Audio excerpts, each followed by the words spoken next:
பொங்கலை ஒட்டி சென்னையிலிருந்து மதுரைக்கு இன்று முன்பதிவில்லா ரயில் இயக்கம். எழும்பூரில் பகல் 2:15 மணிக்கு புறப்படுகிறது ரயில்.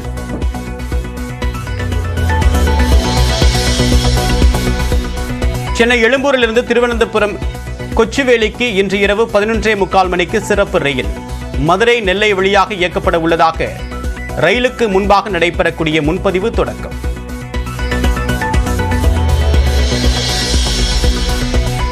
சென்னையிலிருந்து 3 நாட்களில் சொந்த ஊருக்கு சென்ற 8,30,000 பேர். பொங்கலை ஒட்டி அரசு மற்றும் ஆம்னி பேருந்துகளில் பயணம்.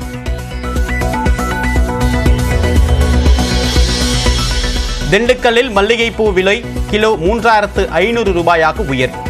முல்லைப்பூ 2,000 ரூபாய்க்கு விற்பனை.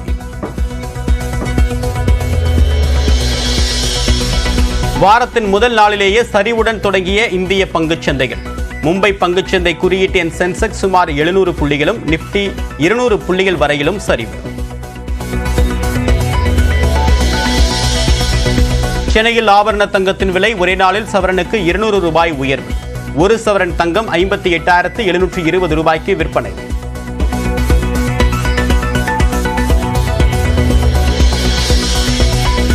உத்தரப்பிரதேசின் பிரயாக்ராஜில் கோலாகலமாக தொடங்கியது கும்பமேளா.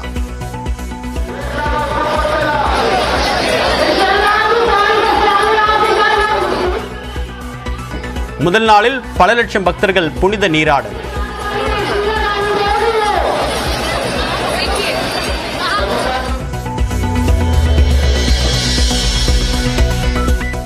ஸ்ரீபெரும்புதூர் அருகே வல்லத்தில் சாலையை கடக்க முயன்றவர் வாகனம் மோதி உயிரிழப்பு. அடிக்கடி விபத்துகள் நடைபெறுவதாக கூறி சடலத்துடன் பொதுமக்கள் போராட்டம்.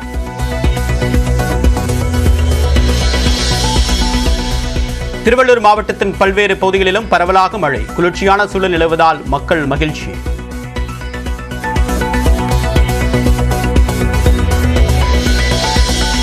மதுரை அவனியாபுரம் ஜல்லிக்கட்டுக்கு தயாரான வாடிவாசல். 1000 காளைகள் மற்றும் 500 மாடுபிடி வீரர்களுக்கு டோக்கன் வழங்கப்பட உள்ளதாக தகவல்.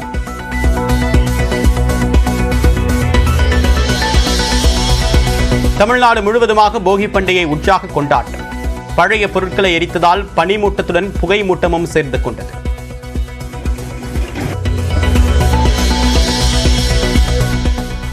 சென்னை கோயம்பேட்டில் உள்ள சிறப்பு சந்தையில் களை கட்டி வரும் பொங்கல் பொருட்கள் விற்பனை. வரத்து அதிகரித்ததால் ஒரு கட்டு கரும்பு வெறும் 200 ரூபாய்க்கு விற்பனை. திருவாரூர் மாவட்டம் மன்னார்குடி அருகே தறிக்கெட்டு வந்த கார் பைக் மீது மோதி விபத்து. சாலையோரம் இருந்த வீட்டில் சுற்றுச்சுவரையும் இடித்த நிலையில் இருவருக்கு லேசான காயம்.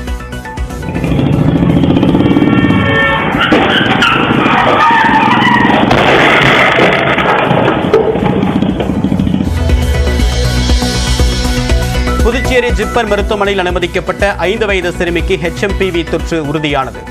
ஏற்கனவே பாதிக்கப்பட்டவர் நலம் பெற்ற நிலையில் புதிதாக ஒருவருக்கு பாதிப்பு.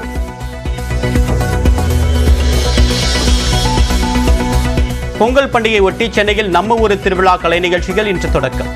17ஆம் தேதி வரை 18 இடங்களில் நடத்த ஏற்பாடு.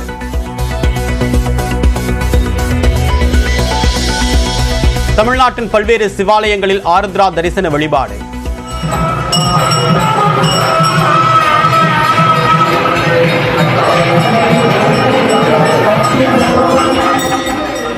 சிறப்பு பூஜைகளில் பங்கேற்று சிவனை மனமுருக வழிபட்ட பக்தர்கள்.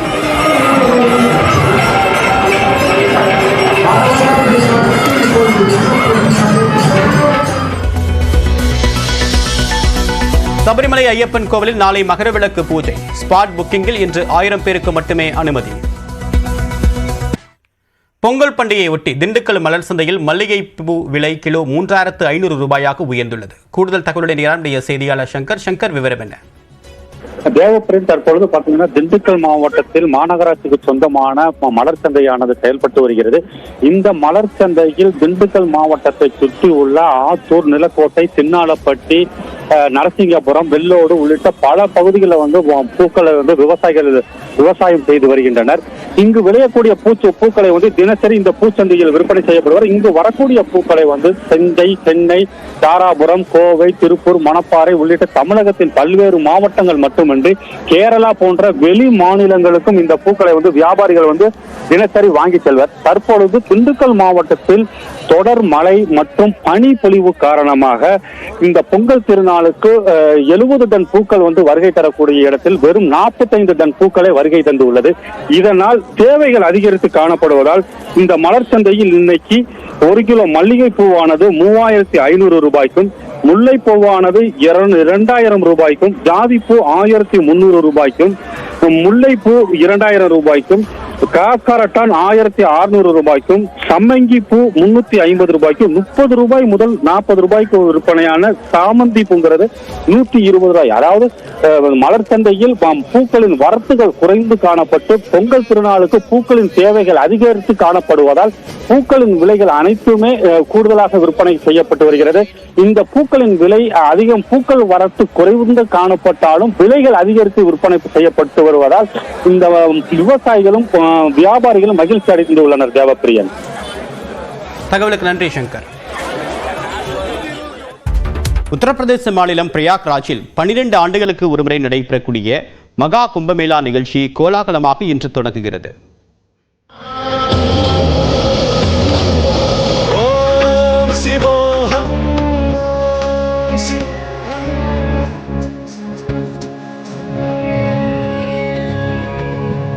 உலகின் மிகப்பெரிய ஆன்மீக நிகழ்ச்சிகளில் ஒன்றாக கருதப்படுவது மகா கும்பமேளா.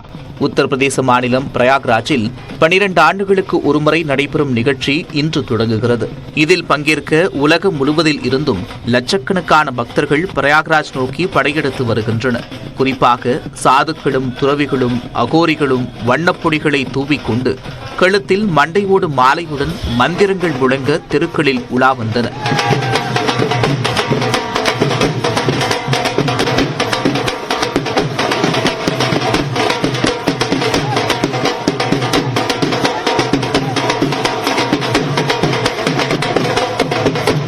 ஹரித்வாரில் உள்ள ஸ்ரீ பஞ்சாயத்தி அகாரா படா மடத்தைச் சேர்ந்த ரிஷிகள் மற்றும் மகான்கள் ஆட்டம் பாட்டத்துடன் ஒட்டகம் மற்றும் குதிரையில் மகா கும்பமேளா நடைபெறும் இடத்திற்கு சென்றனர்.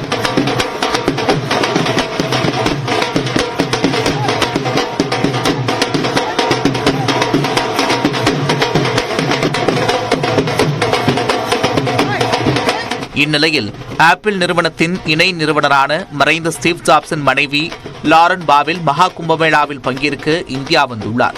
வாரணாசியில் உள்ள புகழ்பெற்ற காசி விஸ்வநாதர் கோவிலுக்கு சென்ற லாரன் பாவெல் சுவாமி தரிசனம் மேற்கொண்டார்.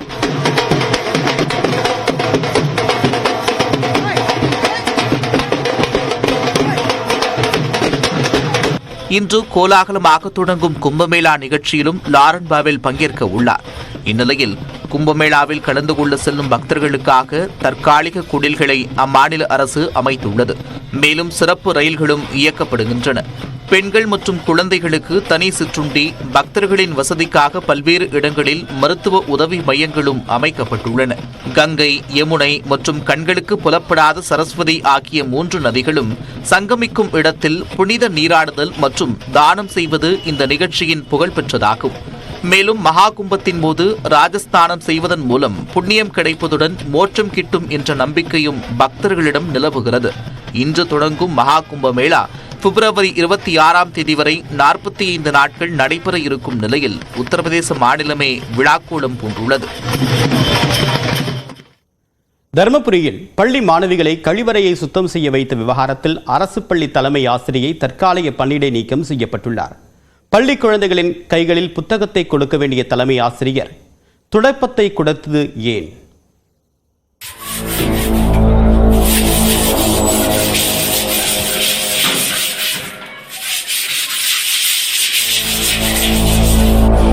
பாடம் படிக்க பள்ளிக்கு வரும் குழந்தைகளின் கையில் பேனா மற்றும் புத்தகத்தை கொடுக்காமல் விளக்குமாறை கொடுத்து பள்ளி தலைமை ஆசிரியை கழிவறையை சுத்தம் செய்ய வைத்த காட்சிகள்தான் இவை. தன் குழந்தை சிறப்பாக கல்வி கற்று தரணியாள போகிறாள் என்ற பெற்றோரின் கனவில் இடி விழுந்தது போல இருக்கும் இந்த சம்பவத்தின் மீது கல்வித்துறை அதிகாரிகள் எடுத்த நடவடிக்கை என்ன? தருமபுரி மாவட்டம் பாலக்கோடு அருகே பெருங்காடு மலை கிராமம் அமைந்துள்ளது.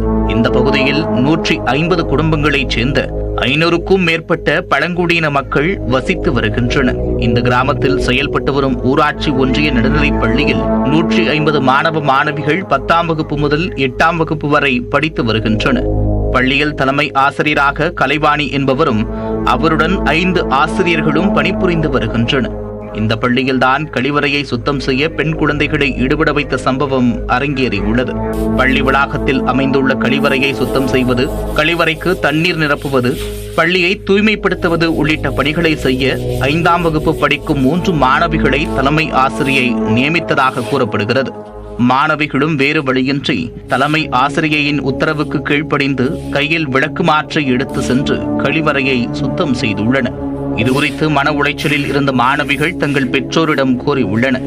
இதனை கேட்டு அதிர்ச்சியடைந்த பெற்றோர் கல்வி கற்பதற்காக பள்ளிக்கு அனுப்பப்படும் மாணவிகளை துப்புரவு பணியில் ஈடுபடுத்தும் தலைமை ஆசிரியர் மீது உரிய நடவடிக்கை எடுக்க வேண்டுமென்று கல்வி அதிகாரிகளிடம் புகார் தெரிவித்துள்ளனர்.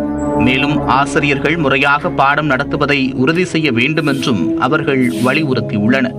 இந்த புகாரை தொடர்ந்து தருமபுரி மாவட்ட முதன்மை கல்வி அலுவலர் ஜோதி சந்திரா கல்வி அதிகாரிகள் விசாரணை நடத்த உத்தரவிட்டார்.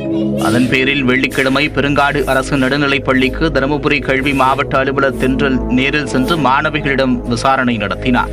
இதேபோல பாலக்கோடு தாசில்தார் ரஜினி, காவல் ஆய்வாளர் சுப்பிரமணி ஆகியோரும் நேரில் சென்று விசாரணை நடத்தினர். விசாரணையில் பள்ளி மாணவிகளை ஆசிரியர்கள் கழிவறையை சுத்தம் செய்யும் பணியில் ஈடுபடுத்தியது உண்மை என்று தெரிய வந்தது.